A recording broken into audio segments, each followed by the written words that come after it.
It's in the middle of nowhere. It feels like the middle of nowhere, but it's only an hour away from the city. You can see why the Māori people think this is pretty sacred land, though. Look how lonely and kind of isolated it is out there. Yeah, absolutely. I mean, a lot of people consider this part of the coastline extremely spiritual and very haunted at that. There it is, guys. Let's head down to Whārapu, our next ghost hunt mission.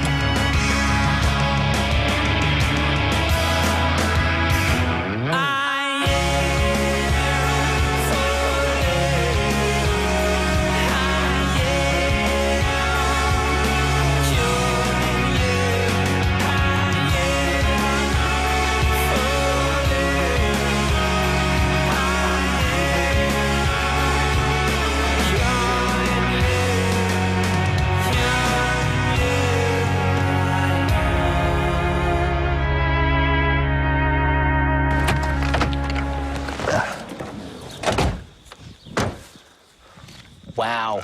This place is amazing. We are not in Kansas anymore, team. It's so calming, and the breeze and the sound of nature. Oh, yeah, you might not be saying that once it gets dark, though. You'd be changing your tune then. My knees might be knocking. Uh-huh. From a paranormal perspective, this place is an absolute treasure trove. For a start, the lodge is apparently haunted by an apparition they refer to as the Pink Lady. Perhaps she was one of the original owners back in the days when it was a timber mill.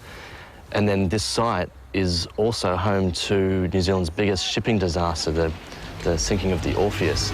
So this coast has taken a lot of souls, and even the Māori believe it to be part of the spiritual highway. So I'm really looking forward to the guys getting in there tonight and exploring and seeing what they can find.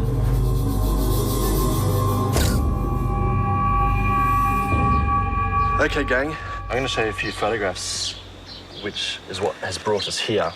Now, you've got a series of photographs that are what I call the melting mirror sequence.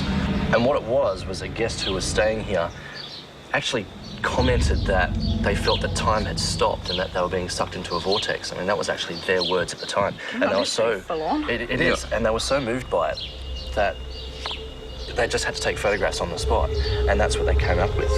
Those photos are quite disturbing. It's like a Salvador Dali type of painting, you know, everything melting, clocks melting, and that sort of thing.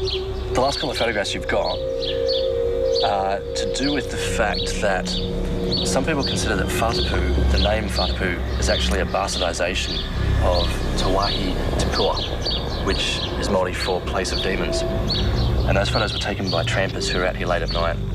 Starting to feel less peaceful and calm now, I must admit. Yeah, they look like demonic images, don't they?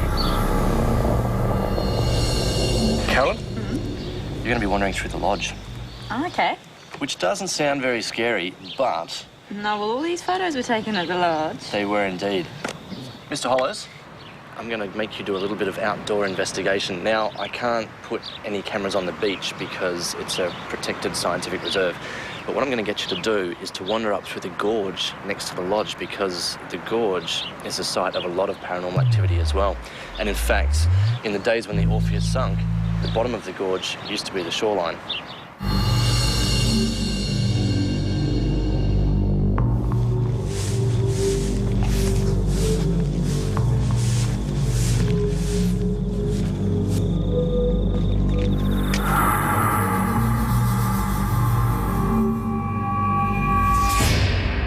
This is part of the original homestead, and it was built by the Gibbons family when they were timber milling, of course, was the big thing in this area in 1860s and through until about 1930s. They're some of the Gibbons family? They're the original people from this homestead.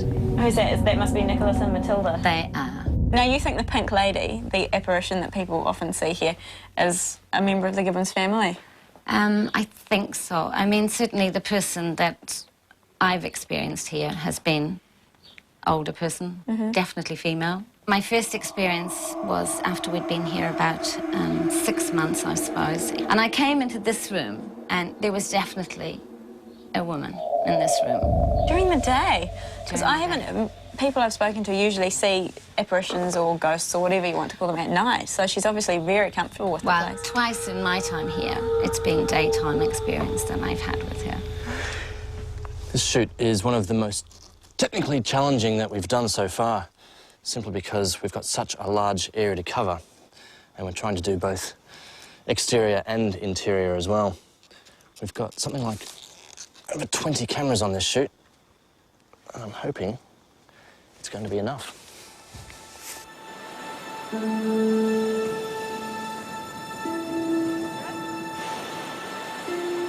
It's 1 o'clock on a day like this. The surf is light. Edward Wing sees the Orpheus coming in from Australia. He looks out and knows he has to signal this boat must take the outer channel. He runs down these cliffs. He gets a horse, rides across the island, runs up the island and puts a signal on that top there that says, take the far bar. But the charts on board are wrong. And within minutes, the Orpheus strikes the bar right out here. It's hopeless. It can't be saved. And by 4 o'clock, 189 sailors are dead. The boat is a total wreck by 6, and only the mast shows the next morning. It's the worst disaster in New Zealand's maritime history.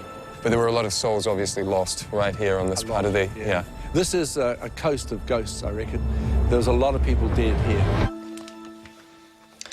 What I'm actually setting up here is an infrared surveillance camera, and the reason we use these is because normal light gives all sorts of anomalies in photographs and in video that, well, it's not necessarily paranormal activity, whereas with infrared, it sends out an invisible beam of light that reflects off surfaces and creates an image that is 100 times more powerful than the human eye.